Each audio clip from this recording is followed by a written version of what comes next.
এখানে একটা রগ আছে যেটা বিসমিল্লাহির রহমানির রহিম। এক ডাক্তার অপারেশন করতে গিয়ে হাত কাটা গেছে, যখন এটা দেখলো ছবি তুলে একজনকে দেখালো এটা কি। একজন দেখানোর পর বলতেছে এটা আরবি লেখা লাগে, এটা আরবি কোন হুজুরের কাছে নিতে হবে যে আরবি জানে, কোরআন সুন্নাহ জানে, তার কাছে নেওয়ার পর সে দেখে বলতেছে এটা কোথায় পাইলেন? বলতেছে এটা একটা মানুষের হাতের এদিকে পেয়েছি, কম্পিউটার দিয়ে তুমি পরীক্ষা করে দেখতে পাইলা যেখানে আরবি অক্ষরে কিছু একটা লেখা।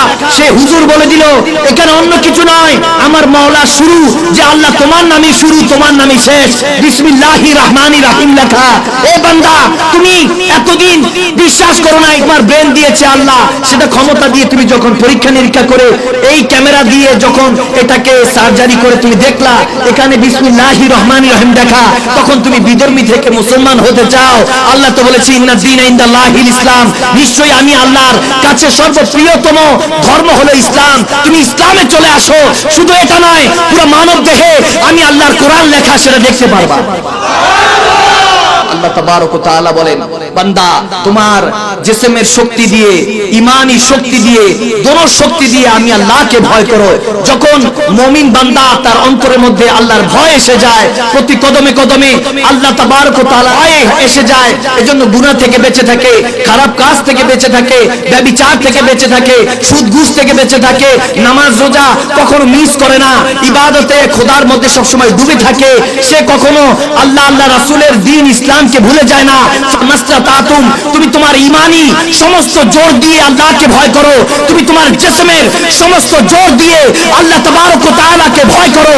যদি তুমি বুঝে যাও তোমার মধ্যে আল্লাহ তাবারক ওয়া তাআলার সম্পূর্ণ ভয় আছে, বুঝে যাবা আল্লাহর নজর তোমার উপরই আছে। চিল্লা বলেন সুবহানাল্লাহ।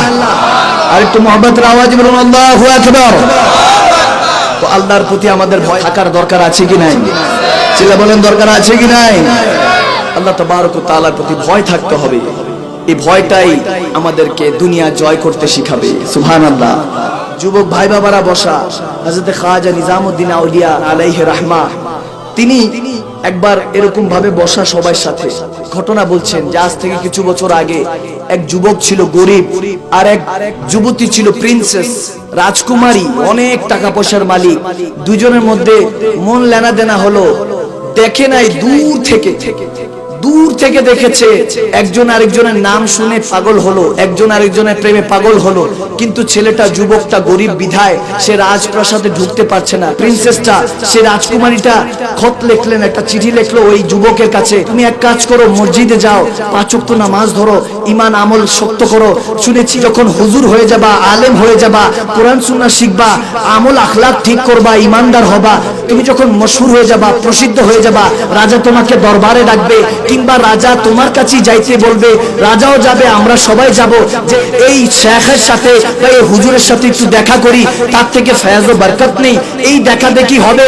তুমি এক কাজ করো, ইবাদত বান্দেগি শুরু করলো। ওই যুবক ওই মেয়ের চিঠিটা পড়ে সে এক কাজ করলো, মসজিদে গিয়ে ইবাদত বান্দেগি শুরু করে দিল।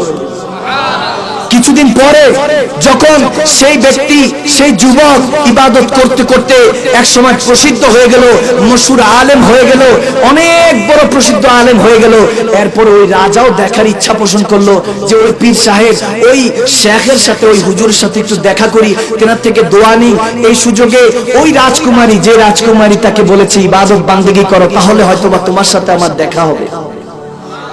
দেখেন দেখা দেখি কোথায় পৌঁছায় দেয়।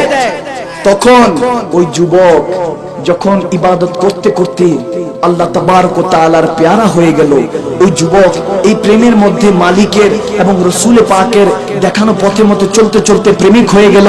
ওই যুবতী অর্থাৎ রাজকুমারী যখন রাজার কাছে গেলেন, বললেন আমি শেখ হুজুরের সাথে একটু দেখা করতে চাই, দোয়া নিতে চাই। রাজা বললেন কোনো সমস্যা নেই, নো প্রবলেম, যাও তুমি দেখা করো, একটু দোয়া নিয়ে আসো। এখন তার তো অনেক দিনের খুশি, প্রায় 10 বছর পর দেখা হতে যাচ্ছে প্রিয় তোমার সাথে। যুবকের কাছে যখন ওই রাজকুমারী দেখা করতে গেল, এখন যুবক আর মাথা তুলে না, মাথা নিচু দিয়ে বসে আছে।